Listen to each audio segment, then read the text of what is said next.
Dans cette vidéo, vous allez voir trois types de boucles différentes que vous pouvez utiliser dans vos programmes.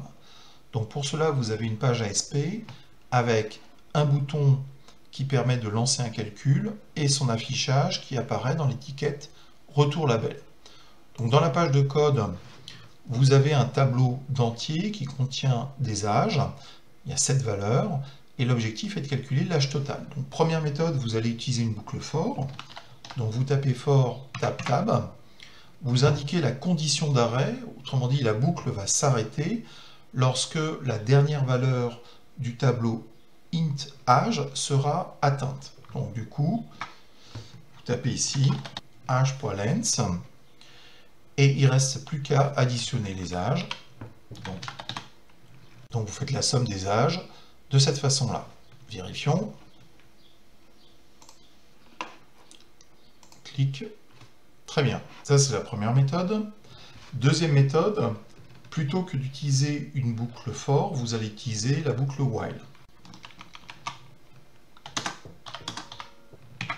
Donc là aussi, vous tapez while, tabulation, tabulation. La condition d'arrêt, c'est que i soit inférieur à la longueur du tableau. Donc vous rajoutez le cumul. Et c'est à vous, par contre, d'incrémenter automatiquement la valeur de i. Vérifions. Excellent. Dans cet exemple, la condition a été déterminée dès le départ. Autrement dit, la boucle a été évaluée immédiatement, sachant est-ce que i est inférieur ou pas au tableau. Donc, autre méthode que vous pouvez utiliser, c'est de faire tout de suite un premier calcul et d'évaluer la condition d'arrêt seulement après.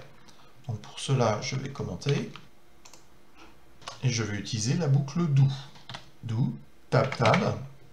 Et la condition se fait une fois que la boucle s'est exécutée au moins une première fois.